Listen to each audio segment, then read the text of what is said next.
Anta barbalemka ka jiro dalka oo sportiska khuseeyo ma taabanayso kaliya Cabdiqani Saciid Carab iyo Calashiin ma taabanayso waxay taabanaysaa magac Soomaali sababtoo ah haddii maanta labadooda ee xumaan badan ka dhaxayso waxaan ii jawaayo baleyradii yaryara kuwii dhaxa kii qaranka matali lahaa inta waxa ku imaanayo hoos u dhac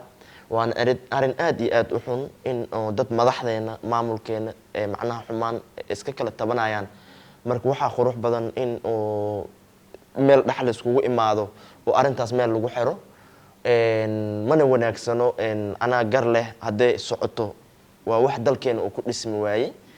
marka kolay ilaahay baan u barinaa anaga awood maanta aan qof xil ugu qaadnana ma lihni awood aan qof wax ugu darnana ma lihni laakiin waxaan awood u leenahay inaan walaalaheena ay ilaahay aan u barino si dhaxdooda maslaxad khayr qabto ay u helaan hadda maanta dabaq dhisto dabaqa marka dhameyso oo sharaxdo qurux badnaado haddii qof kale inuu soo baxo oo dhooqab dabaqan ana maamulay adi shaqo ma kulid waxa qurux badan inaad ka fikirto dabaqan waqti ku bixisay intii la burburin lahaay bal qofkan ha ku maamulo sidiisa ku ahaado ama ka sii qurux badnaado marka Cabdiqani wada dheer oo soo maray sportiskan meel hoos ka soo qaaday sidaan wada ognahay wadooyin badan juhdi badan oo ku soo bixiyay ama garab hala siiyo ama kaligiisa ahaado laakiin meesha laga keenay waa wada ognahay marka waxa qurux badan aabaheena walaalkeena Cabdiqani Saciid Carab maadaama arintan ay noqotay arin isqabqabsi ah oo haddana macnaha qof kaleento asiga target isku yihiin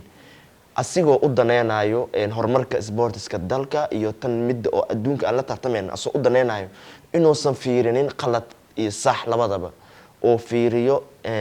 sidii hore oo ugu socon lahaa xiriirka kubadda cagta kolay asiga waa nin mas'uul ah waa nin madax ah waa guddiga kaafo kamid ah marka waxaan dhihi lahaa inuu haddii ay macquul tahay oo ku badbaadinayo sportiska dalka inuusan fiirinin caqabadaha laga galay ama khaladaadka laga galay inuusan fiirinin oo fiiriyo horumarka sportiska oo iska tanaasulo way dhici kartaa waxa dareemi kartaa kooxaha inta badan inay gudoomiye Calashiin ay raaceen oo Cabdiqani qaar ay raaceen marka marba hadee imaade kala jab kooxaha ah laba siyaabood way imaan kartaa mi ani nin oo siyaasad sport mi nin baleyra ah haddana waxaan dareemaa in laba siyaabood laga suugi karo haddii arinta FIFA shalay arinta ku soo gabagabeysay ee tahay Cabdiqani hadalka xilka lagu qaado inuu qalad ahay haddii FIFA Cabdiqani taas ay ku taageerto haddii Cabdiqani macnaha lagu taageeraan ku dhahay in qaladkan laga galay oo asil lagu taageero inuu xilkiisa sii haayo horyaalka kooxaha dheelaayo inaysan ciyaari karin sababtoo waxaan ku lahaa waxay tahay dadka taageersan Calashiin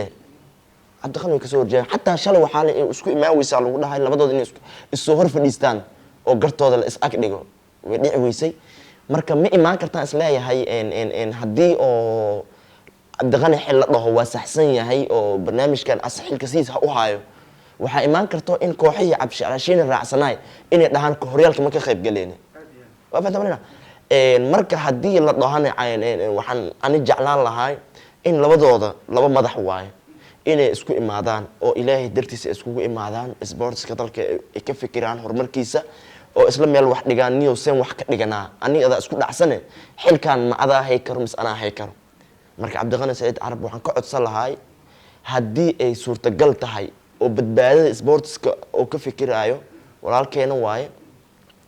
ilaahay dartiis inuu sportiska ugu fikiro hadee